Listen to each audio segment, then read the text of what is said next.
Good evening on the World News tonight from Babagide Imo Television. First, the headlines. Nigeria will become a net exporter of petroleum products in 2024, NNPC. I will fight for one chance victim. Visit Culpable Abuja Hospital, Women Affairs Minister. FG to restart straight money scheme November. Earmarks 50,000 naira per beneficiary. FCT NUT suspends strike for 6 weeks following Wike's intervention. On sports, Osimhen will exile if he joins Chelsea. Nigeria legend Mikel Obi. And second sports story, Togo FA stops newly invited Super Eagles player Gio Aubin. He is Togolese. I am Morire Rabila Lawa. The news in detail. The Group Managing Director of the Nigeria National Petroleum Company NNPC Limited, Mele Kyari, projects that Nigeria will become a net exporter of petroleum products by next year. Speaking at the Pengaten Energy and Labour Summit 2023 in Abuja on Monday, Kyari said, as a resource-dependent country, Nigeria should not be exporting 100% of its crude oil as it does at present. Today, we export 100% of our productions. No resource-dependent country does this, and that is why we must deliver on our mandate. I don't want to speak about it. When it is done, you will see it, Kyari said. So I don't want to tell you we are going to revamp our refineries. That is too much of power talk and point. So it will be done and you will see it. I don't want to speak about it. We are tired of speaking about it with no action. But we must achieve is that this country must be net exporter of petroleum products, and this is within sight. I strongly believe that now, without giving you a date so that people don't get angry again, but in 2024, this country will become a net exporter of petroleum products. According to him, this means Nigeria will have sufficient volumes in the country and those that can leave the country. The NNPC boss, however, made it clear that refining crude oil in the country would not necessarily bring down the local price of petrol, which he said was controlled by the international price. The Minister of Women Affairs, Uju Kennedy, has expressed disapproval of the action of an Abuja hospital that shot out a dying victim after a violent attack on a one-chance ball, saying she wasn't sure such an incident does not reoccur. Appearing on Monday's edition of a TV program, the minister promised to pay the hospital a visit to fight for the late greatness of Lauren Femi. Lauren Femi, a young lady, was after boarding the bus posing as a commercial vehicle along the Maitama-Kubwa highway before being drawn out into the street. She was rushed to Maitama General Hospital by Good Samaritans, but the facility did not attend to her for not providing a police report. I'm heading to the hospital. I'm going to fight for the late girl they abandoned so that we'll make sure it never happens again, Kennedy said. Kennedy expressed her concerns about this incident and vowed to investigate it further. The federal government will restart the trader money scheme in November, with each beneficiary getting 50,000 naira to support their business. While the interest-free loan scheme for traders started in 2018 has been on hold for some time, the Minister of Humanitarian Affairs and Poverty Alleviations, Mrs. Betta Edu, said the government is set to relaunch it, confirming that the scheme had not been scrapped. She said now for the first set, which we are starting in November, we are selecting one big market per senatorial district, that is 109 markets, and we are going into the market, capturing the traders in their shops in the market. Unlike the 10,000 naira given to traders in their earlier phases, there is more money for the beneficiaries. It's 50,000 naira to support their businesses. She said this and confirmed the story. We are not interested in party lines or any social or personal interest. We capture them in the market, and then after doing so, we create a bank account just as they are being captured, and the monies are sent directly from the CBN account, the minister noted. According to her, it is a one-off interest-free loan with those who repay qualifying for another loan.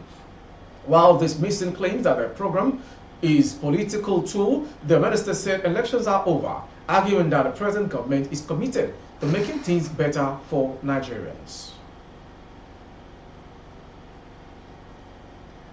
The Nigerian Union of Teachers, NUT, Federal Capital Territory Wing, has suspended its ongoing strike for 6 weeks following intervention of the FCT Minister, Mr. Nyesom Wike. The chairman of the union, Mr. Stephen Kinabai, confirmed the suspension in an interview in Abuja today. Kinabai said that the strike was suspended from October 2nd to November 13th to implement commitment by the chairman of the 6 area councils and the FCT minister. Information recalls that the NUT and FCT on September 11th embarked on indefinite strike over unpaid 40% peculiar and other outstanding allowances. Other concerns of the teachers included non-payment of 25-month arrears of the 2019 approved national minimum wage, non-release of some promotion letters to beneficiaries, and non-implementation of released promotion letters. Other issues were non-payment of promotion arrears, non-upgrading of concerned teachers, non-implementation of salary for upgraded teachers, and non-implementation of annual salary increments in some councils. They also alleged non-compliance with the agreement on payment of backlog of teachers' entitlement, among others. Moving on from Abuja to Lagos. The Lagos High Court sitting at the Tafawa Balewa Square on Lagos Island today sentenced the suspended Assistant Superintendent of Police, Drambin Vandi, who killed a Lagos-based lawyer, Mrs. Omobadanle Rohim, to death by hanging.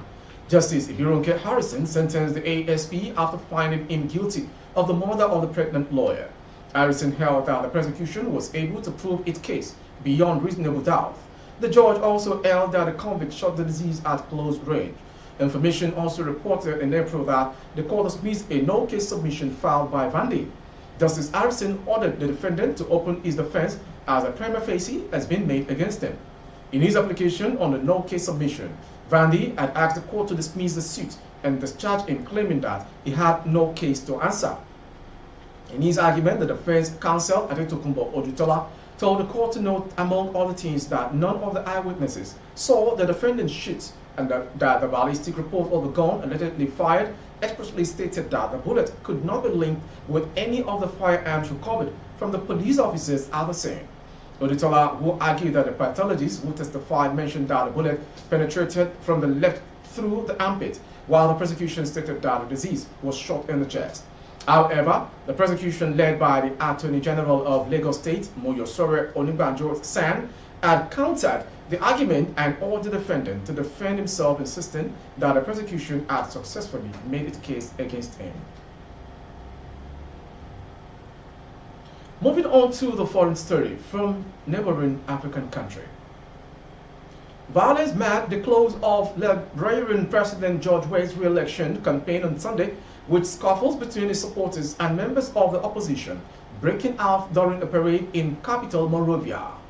No official toll was available on Sunday evening, but AFP counted at least 5 men with injuries, some with large gashes on their heads.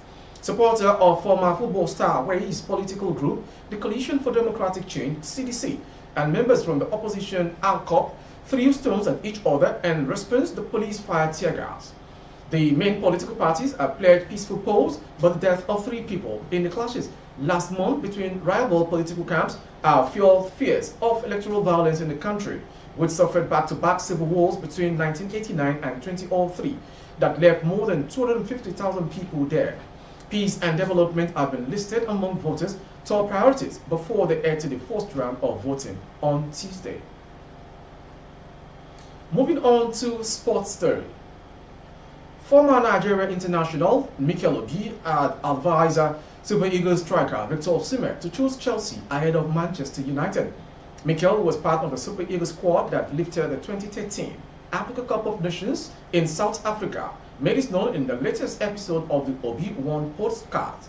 The former Chelsea star noted that Osimhen will excel as a player if he joins the Blues next summer. I think Osimhen does slot seamlessly into the Premier League. He got the tools to be success in England, Mikel said in the latest episode of the Obi One podcast. When I look back at him a few years ago, I would say no, but now watching him last season and watching him this season, I would say definitely. I hope he joined Chelsea. But from noises that I hear, he is a big United, but I hope he comes to Chelsea really. And to the next sports story, to call it a wrap on the world news this hour, a member of the Nigeria Football Federation (NFF) says it is true that there is confusion over the nationality of Gens of Belgium forward Gio Aubin, who was invited to the camp of the senior national team of Nigeria for the 6-0 win over Sao Tome and Principe. The 22-year-old Aubin took Europe by storm last season, scoring 20 goals in 22 games following his January transfer move from second division Norwegian side St. Park to Jet. He was rewarded with a first-time call-up to the senior national team of Nigeria, Super Eagles. Aubin didn't make the match day scored for the game, with the head coach Josep Pesero saying he pulled up injured in their ultimate training. It however appears there is more to it than what the eyes meet. Speaking on the non-invitation of the forward for the upcoming friendly games against Saudi Arabia and Mozambique, respectively, the NFF Technical Committee member said Aubin might not play for the Super Eagles anytime soon. We received a correspondence from the Togolese FA with documents showing that he is from Togo, and even though we know he has Nigerian roots through his father, there are some other stuff around his invitation that requires clarification, he informed. I'm not sure if he will get to play for Super Eagles anytime soon. With our sports story, we've come to the end of today's world news. Before we go, some headlines.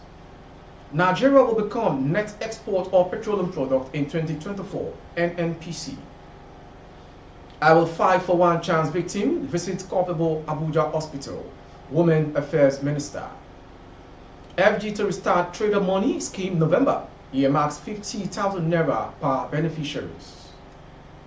FCT and UT suspends strike for 6 weeks following Wiki's intervention.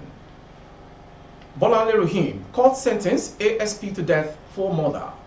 On sport, Osimhen will excel if he joins Chelsea, Mikel Obi. Togo FA stops newly invited Super Eagles player. He uses Togolese. He can't play for Super Eagles. For updates of our broadcast on YouTube, our handle is Babagide Imo Television. Kindly subscribe and click on the notification bell. Select option all to access all of our broadcasts. On Facebook, Bagide Imo with Alawiye Adebayo. Please like and follow the page. For advert placement, configuring services, coverage of events and functions, please dial the phone number streaming on the screen. Thank you for watching. I am Morire Rabila Lawa. Good evening.